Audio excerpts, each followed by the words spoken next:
OTW rusak. Biasanya begitu. Kenapa? Lapisan luarnya itu hilang, tidak ada coatnya. Tadi ya, yang kita sebut tadi albuminoid atau bahasa lainnya mamilated. Jadi itu adalah protein, makanya dia tebal. Dia tidak ada proteinnya, tidak ada pelindungnya, ya. Jadi mudah sekali rapuh, mudah sekali rusak, gitu ya. Jadi kalau decorticated, kalian lihat dalamnya masih ada isinya enggak? Masih bulat tidak? Kalau dia masih membulat, dindingnya masih tebal, masih ada isi embrionya, tandanya dia fertil. Tapi dia botak, tidak ada lapisan albuminnya. Kita katakan itu telur decorticated fertil. Begitu. Ya. Next. Nah, ini infertil beda jauh ya. Kalau infertil dia lonjong. Ini sering keluar ya di ujian nasional ya, hati-hati ya. Ini telurnya lonjong. Kalau di zoom di 10 kali yang sebelah kiri. Kalau sebelah kanan itu 40 kali ya. Isinya apa? Embrio? Bukan, isinya granul. Makanya dia full tuh, kalian lihat di layar. Dia full, tidak ada space-nya. Karena dia sudah rusak bergranul-granul. Dinding albuminoidnya menipis. Maka biasanya kalau kita sebut decorticated, kita lihat dalamnya sudah isinya granul, kita katakan ini infertil decorticated.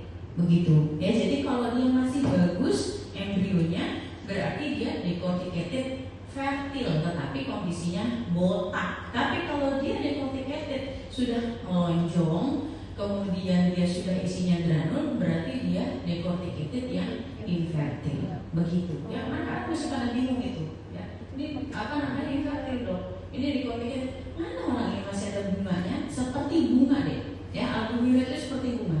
Kalau kalian zoom in ke 40 atau kalian mainin mikrometernya deh, kalian mainin mikrometernya ternyata masih ada bentuk bunganya. Nah itu tidak decorticated. Kalau kalian mainin mikrometernya, dia botak, tidak ada bunganya di sekelilingnya, di paling luarnya, berarti dia decorticated. Paham? Nah kalau decorticated artinya lapisan dinding paling luar atau lapisan albuminnya rusak. Paham ya? Baru kita sebut decorticated. Ini saya sudah jelasin berarti yang ketiga ya. Luar biasa. Oke nih, dia botak ya, dalamnya granul. Ini kita katakan telur decorticated infertil ya, karena dia dindingnya tipis, tidak ada granul-granul atau tidak ada albuminnya, dalamnya granul-granul. Begitu ya. Next. Nah ini cacing dewasanya ya. Kalian sudah kenalan ya. Kalau di cacing dewasa diukur itu bisa 20 cm. Startnya itu dari 10 cm 15 cm. Jangan lebih kecil dari betina. Tapi dibandingkan dengan cacing-cacing eksternal lain, Ascaris paling kasat mata ya, paling besar. Kenapa dia sampai bisa menyebabkan obstruksi? Kenapa dia sampai menyebabkan muntah-muntah keluar dari tenggorokan, dari hidung? Karena dia bentuknya besar sekali. Jadi bebas dia migrasi ke ekstra ya, ekstra intestinal begitu. Nah ini dia bentuknya silindris ya, membulat ya, kayak cacing tanah tetapi beda ya. Badannya beda kalau kita lihat mikroskopis. Dia putih kekuningan ya, gak kuning tengguli gitu, permukaannya halus. Kemudian anterior nih hasil mulutnya. Kalau kita lihat di mikroskop dia ada bibir. Nah itu foto yang sebelah kanan tuh. Itu bibirnya itu ya. Jadi kalau bibir yang ada yang tebal-tebal dioplas, nah berarti kita katakan dia bibir Ascaris ya. Begitu karena tebal-tebal ya. Jadi dia ada satu di dorsal, dua yang kanan kiri ya di ventrolateral. Terus kalau ini bentuk bagian posterior ya, kalian nggak begitu kelihatan ya, dan ini juga tidak critical point. Yang critical pointnya adalah kalian bisa mengetahui dengan ukuran yang besar, start dari 15 cm sampai 20 sampai 30 cm, pasti itu cacing Ascaris. Cacing seperti ini pasti ini cacing dewasa dari Ascaris yang biasa tinggal di mana dia tinggal di gastro. Intestinalnya di mana? Di usus halus. Usus halus apa? Duodenum dan sampai jejunum ya. Di sana Ascaris ini tinggal. Oke, next. Nah ini trichuris. Hasil bentuknya ya, ini cantik sekali ya. Kemarin adik-adik yang menemukan telur trichuris, kalau kalian mainin mikrometernya bagus banget ya. Dia di PD ya, di soal ujian nasional disebutnya barrel shape ya, tempayan ya. Kemudian ujung-ujungnya dia ada plugnya ya, ada kubahnya ya. Ukurannya kalian nggak usah hafal, nggak apa-apa lah. Yang penting bentuknya melonjong ya, kemudian warna coklat keemasan, dindingnya tebal ya. Yang paling penting ada tongnya di ujung, ada kubahnya di ujung dan di ujung. Next. Nah ini ya, tempayan ya, warna coklat biru ya, ujung-ujungnya bening. Makanya kalau kalian pernah lihat di mikrometer di mikroskop, ketika main di mikrometer, ujungnya tuh kayak bolong ya, dia cekung, padahal itu ada tutupnya. Next. Nah, ini sesi dewasanya ya. Kepalanya justru yang bagian yang kurusnya, yang cambuknya itu adalah bagian anterior. Yang posterior, yang pendeknya, yang tebal itu yang bagian bawah ya, dari jurnal CDC. Bentuk ekor bawahnya ya, ekor belakangnya seperti itu ya, ketika kita endoskopi ya. Gitu. Jadi bagian anterior yang tipis itu menancap pada mukosa usus besar. Jadi kalau cacing trichiuris senangnya di usus besar. Ingat ya, ini keluar nanti di ujian ya. Di postes juga keluar ya. Sekung dan juga di kolon. Oke. Kalau bagian posteriornya biasanya melengkung, ada spikulanya gitu. Boleh lah kalau ini nggak terlalu penting. Ya, yang penting tempatnya di mana, dia di sekung dan di kolon, bentuknya seperti cambuk. Oke, kalau bentuk berlingkar seperti cambuk berarti cacing glukosa trichiuris. Next. Nah ini cacing apa ini? Tambang hukum, dua bersaudara, telurnya sama. Oke, tata laksananya sama. Oke, yang membedakan apa? Yang membedakan itu bentuk larvanya ya, dan juga larva buah ya, Rhabditiform dan Filariformnya ya. Gitu. Nah, telur itu mati tuh pada suhu 45 derajat ya. Kalau misalkan suhunya 0 derajat sampai minus, dia masih bertahan 7 hari.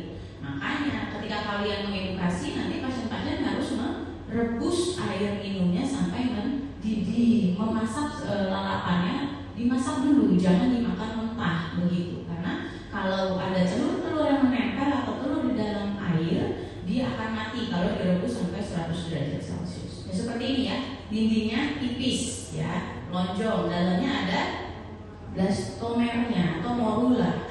Next. Nah ini kemarin kan lihat istilah seperti ini kan?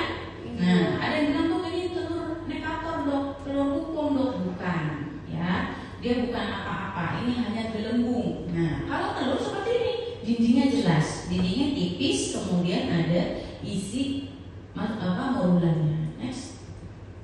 Nah ini mulutnya ya, lihatlah itu dua bersaudara ini punya mulut yang berbeda ya. Next dulu deh, next dulu. Nah ini lebih cantik, lebih ganteng ya. Kalau ankylostoma kalian lihat giginya tajam, ada dua pasang gigi kanan dan kiri, itu ankylostoma ya, mukanya sangar. Kalian lihat mukanya nekator, mukanya melempem ya, giginya tumpul ya, giginya begitu ya. Jadi kalian lihat aja orang Amerika, ingat si Trump ya, Trump itu tumpul sekali ya, cupu sekali bentuk giginya seperti itu. Ingatnya begitu aja. Jadi kalian ingat long-term memory ya. Jadi kalau tidak ada giginya ya, giginya dia tumpul berarti Americanus. Tapi kalau dia tajam-tajam, ada dua pasang kanan dan kiri, ankylostoma. Oke, next. Nah ini larvanya. Ada larva Rhabditiform, ada larva Filariform. Bedanya apa? Rhabditiform adiknya, Filariform kakaknya. Oke. Secara bentuk anatomi, morfologi dia berbeda. Dari panjangnya berbeda, dari lebarnya berbeda. Tempatnya di mana? Di tanah yang lembab, tanah yang berpasir yang tidak kena sinar matahari ya.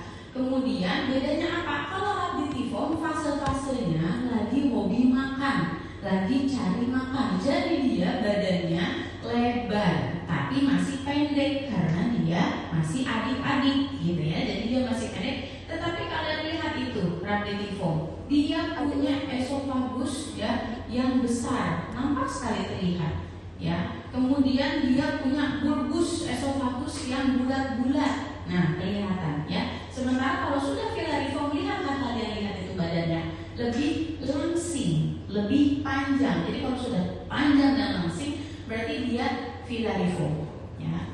Karena Filariform bukan waktunya makan. Filariform waktunya dia mencari hospes. pasien berikutnya mana nih? Pasien-pasien yang nggak pakai sendal ke pasir ya, main di pantai gitu ya, ke tanah, berkali-kali dia akan membuat CLM. Apa itu?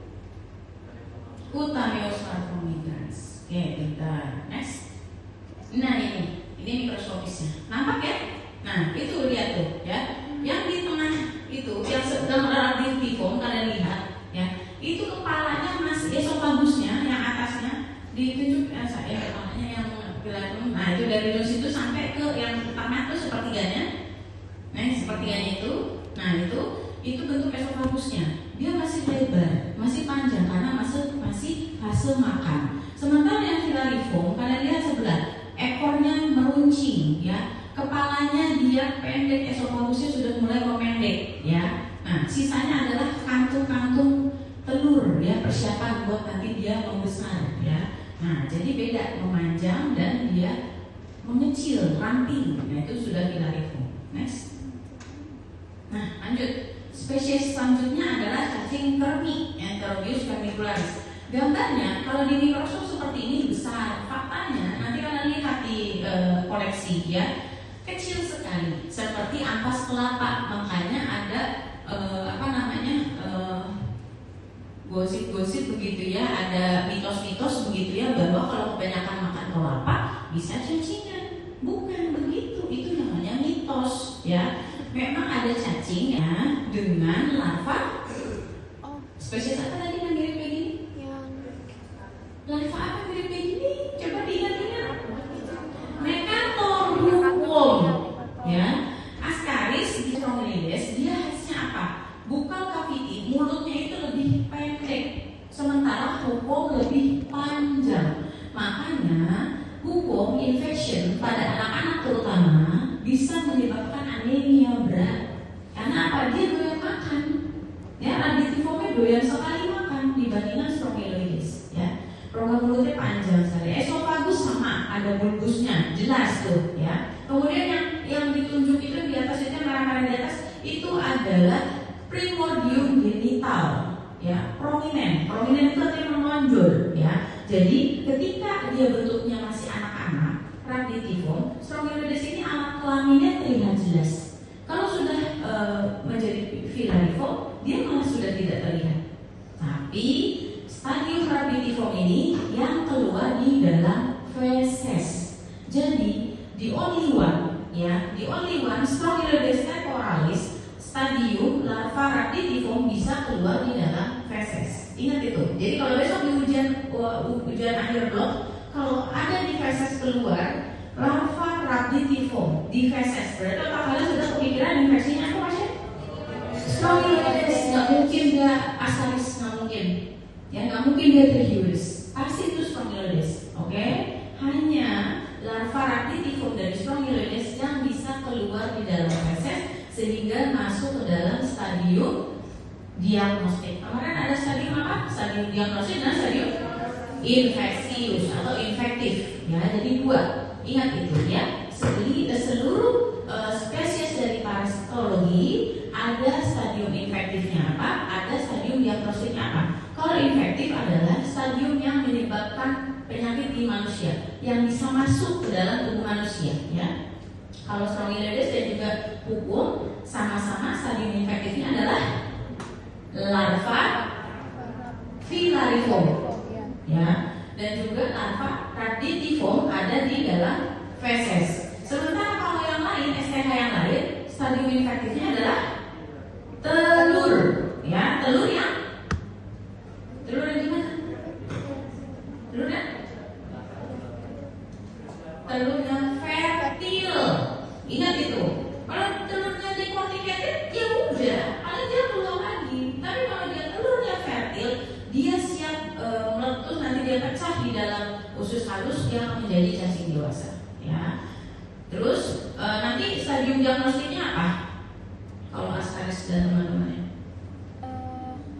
Ada apa di feses? Telur juga di dalam fesesnya. Gitu. Oke, next. Nah ini filariform kakaknya ya. Nih kakaknya kan ada yang atas tuh, langsing ya kayak model ya. Jadi dia langsing, panjang ya. Kemudian esophagus esofagusnya juga hanya sepertiga. Jadi artinya apa? Lebih pendek daripada ketika dia larva Rhabditiform, ya. Dan itu dia tidak memiliki bulbus esofagus, dia tidak punya lambungnya. Anda lihat itu, badannya lurus saja, tidak ada bulatan di tengah-tengahnya, ya kan? Coba back dulu yang Rhabditiform. Nah, ini tadi Rhabditiform. Ini di tengah-tengah yang tanda biru tuh, yang biru di bawah, itu adalah bulbus esofagusnya. Yang jelas terlihat beda, ya. Jadi kalau Rhabditiform dia masih fasenya pertumbuh kembangan, masih demen makan, jadi dia punya bulbus. Sementara yang Filariform dia lurus, tuh, ya. Jadi dia sudah sedikit saja punya esofagus dan sisanya sudah sel siap-siap untuk jadikan alat reproduksi, ya, untuk sel telur. Ya, kalau larvanya yang Rhabditiform dia masih dulu tuh yang paling atas, ya, sebelah kiri yang pink itu masih ada tuh bulat-bulatnya tuh, ya, bulat-bulat esofagus, ya, di tengahnya, ya. Ini di zoom, ya, di bawahnya nih, ya. Nah, ini yang sebelah kanan dari PA-nya, ya, PA yaitu yang tengah-tengah itu adalah larva. Jadi nanti kalian kalau ada yang menjadi spesialis patologi anatomi soon, ya, next time, ya, kalian silakan dirujuk, ya, dikonsulkan ke parasitologi. Kalau ternyata sampelnya dari sistem gastroenteropatologi, kalian temukan gambaran seperti ini, ya, atau gambaran telur-telur cacing, nah itu harus dirujuk, ya. Oke, next. Nih, oke. Dari nematoda ada yang mau ditanyakan terlebih dahulu? Ya, kemarin ada hati, usus, dan juga darah. Nah, next. Nah, ini Fasciola hepatica, satu-satunya dia yang main-main ke dalam hati, kemudian dia bentuknya elips, ya, agak besar, lebar, ya, dan dia mirip-mirip dengan telurnya Buski, mirip-mirip, ya, tapi ujungnya dia aboperkular, ya, jadi seperti itu tuh, jadi ujungnya agak apa bahasanya, ya, melebar, elips, terus tidak punya runcing-runcing, bedanya begitu, ya, dia tidak punya spike, ya. Tuh, next. Jadi mirip-mirip seperti telur tadi Ascaris yang decorticated, ya. Tapi bedanya isinya dia kalau Ascaris dia lebih tebal, ya. Kalau kalian sudah lihat langsung di preparat, kalau Fasciola sudah masuk ke dalam usus, ya. Dia telurnya tidak ada embrionya kalau dikeluarkan di dalam tinja. Jadi dia mirip-mirip tadi, ya, dengan Fasciola hepatica, ya. Oke, next. Oke, ini yang nematoda schistosoma.